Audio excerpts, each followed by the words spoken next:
Sik. Assalamualaikum. Waalaikumsalam. Iya Mbak, silakan masuk. Mau duduk di sebelah mana Mbak? Di sini saja, Bu. Silakan. Baik, Izin duduk ya. Iya, Bu. Baik. Ini dengan Mbak Lofi ya? Iya, Bu. Oke. Mbak, sebelumnya saya sangat-sangat berterima kasih kepada Mbak Lofi sudah menyempatkan datang ke sini Iya, Bu. untuk bercerita dengan saya. Saya sangat menghargai itu ya Mbak ya. Terima kasih banyak. Iya, sama-sama, Bu. Oke, gimana kabarnya Mbak Lofi hari ini? Lumayan baik, Bu. Oh, kok lumayan baik ini habis ngapain kamu Mbak? Kok lumayan baik ini ada apa ini? Iya, saya akhir-akhir ini tuh cinta gimana ya, Bu ya? Selesai dicinta gitu loh, Bu. Gimana ya? Gitu ya. Iya. Lagi berkasmaran gitu tak? Enggak, Bu. Maksudnya gimana ya? Saya tuh dibuat bahan pelampiasan, Bu. Makanya saya nggak baik-baik aja, Bu. Yang sabar ya Mbak ya. Iya, Bu. Tetap sabar itu, Bu. Harus sabar. Pokoknya tetap semangat. Ya. Iya, Bu ya. Terus tadi kesini naik apa Mbak? Naik motor, Bu, sama teman saya. Naik motor. Macet gak di sini kan? Kalau pagi tadi kayaknya lumayan apa ya? Nggak semacet banget, tapi lumayan padat, tapi nggak macet. Oh, nggak sampai yang berhenti. Iya, gitu nggak ya. sampai berhenti ya, Bu. Daerah mana itu Mbak? Daerah mana ya tadi ya? Gunung Sari kayaknya. Tuh, kalau daerah Gunung Sari emang rumahnya Mbak Lofi sendiri rumah di mana Mbak? Saya Menganti, Bu. Wih, jauh ya Menganti. Perjalanan dari Menganti ke sini berapa jam Mbak? Kalau cepet itu kurang lebih 35 menit kayaknya. Itu cepet. Oh, Tapi kalau pas macet terus kita jalannya nggak cepet-cepet gitu loh, itu 40 sampai 1 jam sih. Terus kalau macet bener-bener padat banget itu 1 jam. wih, lama ya? Iya, Capek ya pasti Iya, ya? pasti. Pasti capek ya. Berarti karena capek di jalan enak di rumah apa enak di sini? Iya, pasti enak di rumah, Bu. Kenapa enak kok di rumah? Ada kegiatan tak? Enggak sih, Bu. Kegiatannya tuh ngomong adik, Bu. Saya punya adik yang masih kecil. Oh, adik kecil. Iya. Oh, berapa Mbak kok di Belum rumah? 2 tahun. Oh, berarti baru lahir ya? Iya, baru lahir, Bu. Pasti lagi lucu-lucunya deh. Waduh, iya, Bu. Oke. Mbak Lofi sudah sedikit tidak terlalu tegang dan agak lebay sedikit Iya. ya. Sebelum kita berbicara lebih jauh, saya ingin memberitahukan bahwa di sini saya sebagai seorang konselor hanya sebagai fasilitator dari Mbak Lofi saja, dan Mbak Lofi adalah sebagai seorang konseli di mana keputusan apapun yang Mbak Lofi ambil itu akan kembali ke Mbak Lofi seperti Iya. itu. Apakah Mbak Lofi mengerti? Iya, mengerti, Bu. Oke, dalam proses kali ini saya hanya memiliki waktu kurang lebih 20-30 menit. Apakah Mbak Lofi setuju atau ingin schedule kembali? Setuju. Hari Setuju. ini. Setuju hari ini ya. Iya. Oke, sudah duduknya udah nyaman atau mau lebih dinyamankan lagi biar agak relax gitu? Iya, gini. Ya, sudah nyaman, Bu. Sudah nyaman. Oke. Pasti Mbak Lofi kesini memiliki sebuah tujuan. Nah, kira-kira apa yang ingin Mbak Lofi diskusikan bersama saya? Saya itu akhir-akhir ini tuh berpikir, Bu, saya tuh takut gagal ya untuk masa depan. Soalnya kan saya kan punya adik 2 di rumah, Bu. Terus orang tua saya itu kayak ngasih harapan gitu loh, Bu, gini, besok kalau sudah sukses atau sudah lulus, sekolahkan adikmu gitu, Bu. Oh, jadi kamu ini takut akan kegagalan di masa depan seperti itu ya? Nah, ketika kamu takut akan kegagalan itu tadi, selain takut, perasaan apa sih yang muncul di Mbak Lofi ketika tiba-tiba pemikiran itu datang? Perasaan gimana, Bu? Ya, takut gagal aja. Takut gagal aja. Iya. Mungkin tiba-tiba mungkin sedih, marah atau gimana Sedih, Bu, sedih. Cukup sedih ya. Oke. Terus dari Mbak Lofi yang takut akan gagal di masa depan dan mungkin ada sedikit sedih ya, takut untuk bagaimana ke depannya. Kira-kira perilaku seperti apa yang Mbak Lofi munculkan pada saat itu? Pada saat malam hari kan mau tidur itu mesti mikir, Bu, saya besok itu bisa nggak ya sukses gitu, bisa nggak ya kayak apa gantian yang nafkain adik-adik saya gitu loh, Bu, gitu. Tapi kata lain mikir itu kayak, tapi kalau nafkain adik-adikku itu bisa nggak ya.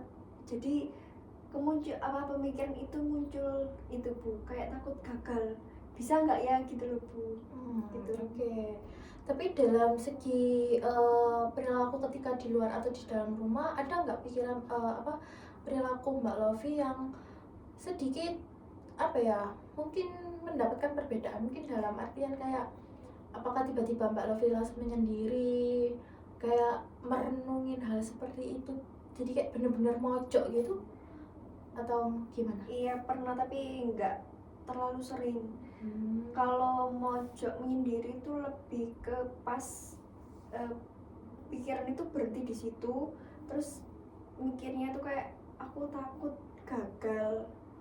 Maksudnya takut gagal itu takut nggak jadi apa-apa gitu loh, Bu. Jadi saya tuh menyendiri, terus saya butuh waktu untuk me time gitu loh, Bu, sendiri keluar gitu.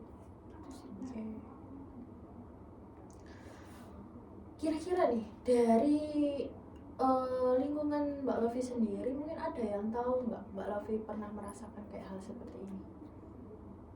Untuk saat ini belum, Bu. Jadi kamu benar-benar memendamnya sendiri dan mereka nggak ada yang tahu satupun? Iya, satupun. Oke. Ketika itu Mbak Lofi pikiran seperti itu datang ya, apakah hanya ada ketika pikiran itu datang itu hanya ada di rumah, atau tiba-tiba mungkin pas Mbak Lofi di jalan tiba-tiba kepikiran hal seperti itu, atau bagaimana? Kalau di jalan lebih mikir, kalau di jalan enggak sih, Bu. Kalau di rumah, kalau malam hari terus kalau mau tidur itu pasti mikirnya kayak gitu. Jadi ketika Mbak Lofi itu sendirian di rumah gitu ya, secara gak langsung ya. Oke. Terus apakah dengan Mbak Lofi gagal itu, apakah Mbak Lofi bahwa nggak bisa akan mencukupi mereka? Mungkin nggak bisa mencukupi karena kan gagal tadi kan ya, Bu. Berarti kamu tidak percaya dengan prosesmu? Percaya sih, Bu. Sekarang kamu kan sedang berproses ya, ibaratnya kamu tuh sedang berproses dan kami itu terlalu memikirkan apa yang belum terjadi di depan. Berarti kamu ragu dengan prosesmu sekarang? Tetap percaya di proses, tapi kan iya ketakutan, takut gagal itu sering muncul gitu loh, Bu. Jadi mungkin saya bisa nggak ya gitu, Bu, saya bisa sukses nggak sih, bisa nyokolain adik-adikku nggak sih gitu, Bu.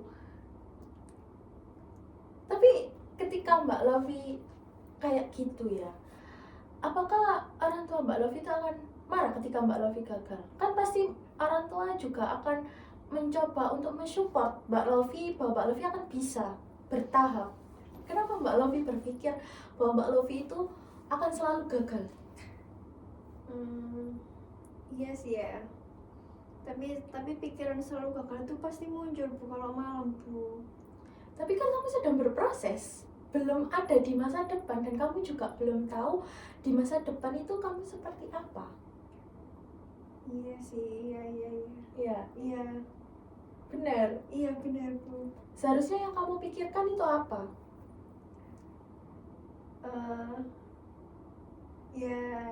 Ya mikirnya semoga bisa sukses saja sih, Bu. Nah, berarti kan harusnya kamu percaya dengan prosesmu sekarang, sehingga kamu bisa semangat untuk di masa depan kamu bisa sukses, tidak memikirkan kegagalan. Lalu kenapa kamu memikirkan kegagalan? Karena itu kayaknya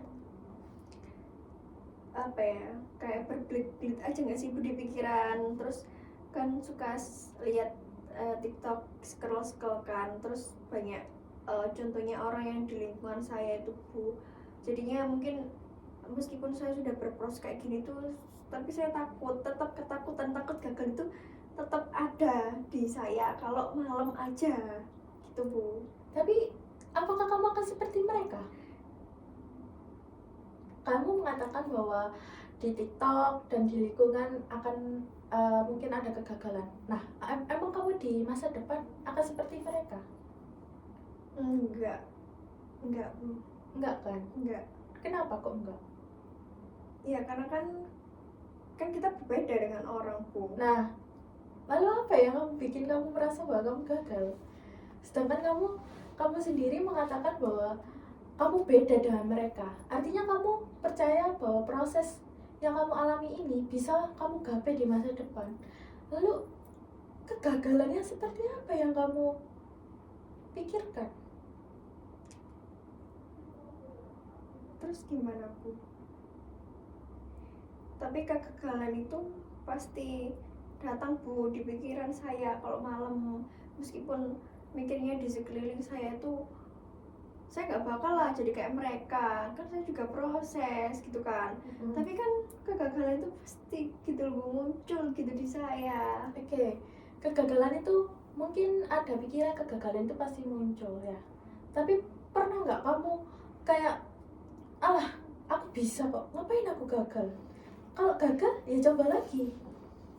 Kalau gagal lagi, coba lagi. Namanya juga berproses. Pernah kamu berpikir seperti itu? Iya Bu, pernah. Nah, terus kenapa kamu takutkan lagi? Iya takut. Bukankah kamu mengatakan bahwa kamu sedang berproses? Dalam artian berproses itu jatuh dan bangun. Iya Bu. Apa yang iya? Saya tidak akan memikirkan itu lagi, soalnya setiap orang kan berbeda-beda. Terus itu juga pikiran yang negatif. Terus saya sendiri kan juga berproses, nggak berdiam diri. Mungkin jalannya juga beda juga. Gitu berarti Bu. Iya, ya emang harus seperti itu. Setiap orang memiliki proses yang berbeda.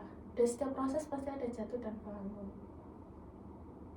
Gak mungkin orang tuamu akan memarahimu ketika kamu gagal. Tapi orang tuamu akan menyemangatimu untuk kembali bangkit. Kan semangatmu untuk melakukan hal yang berbeda. Terus sekarang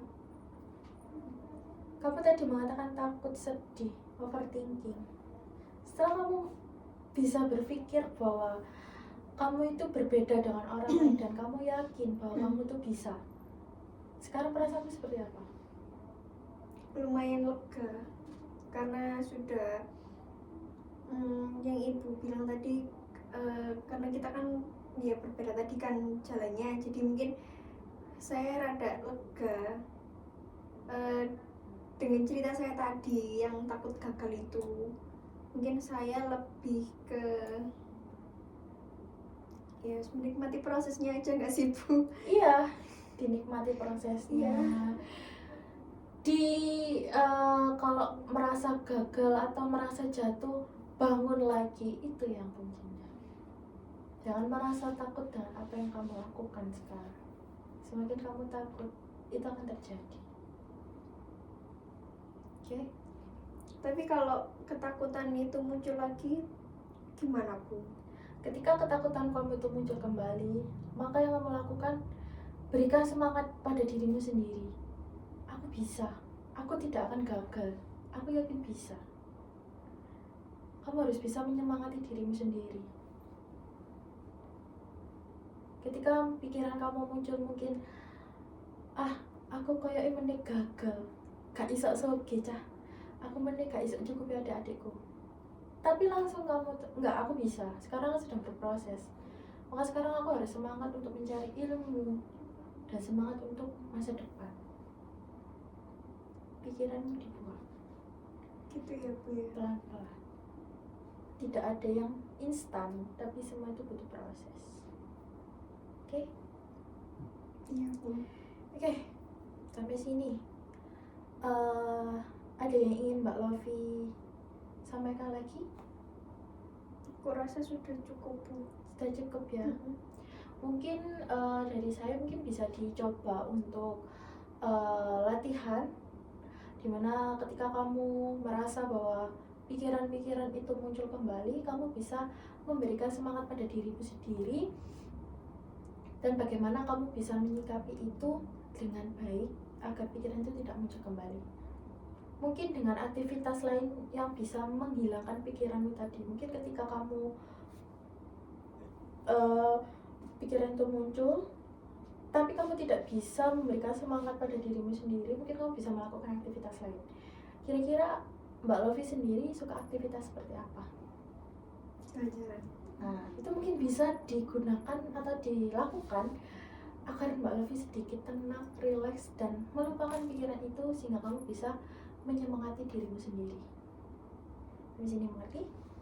Iya Bu, mengerti. Oke.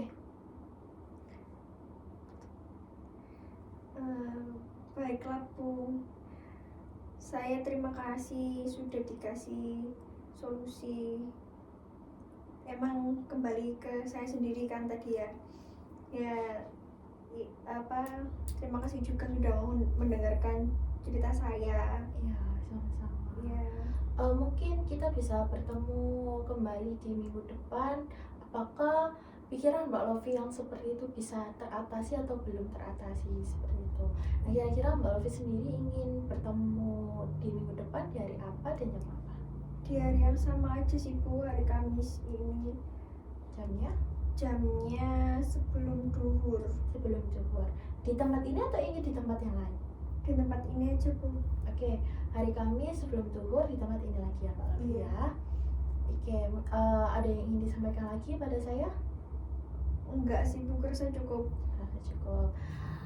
Saya tahu bahwa Mbak Lofi berat dalam hal seperti ini, pasti sangat susah untuk Mbak Lofi terima, tapi saya yakin kamu bisa. Saya yakin bahwa kamu bisa percaya pada dirimu sendiri bahwa kamu itu mampu. Jadi tetap semangat dan jangan pernah merasa sendirian. Oke? Iya Bu. Baiklah Bu, kalau begitu saya pamit ya Bu. Iya. Terima kasih. Iya, hati-hati ya Mbak Lofi. Iya.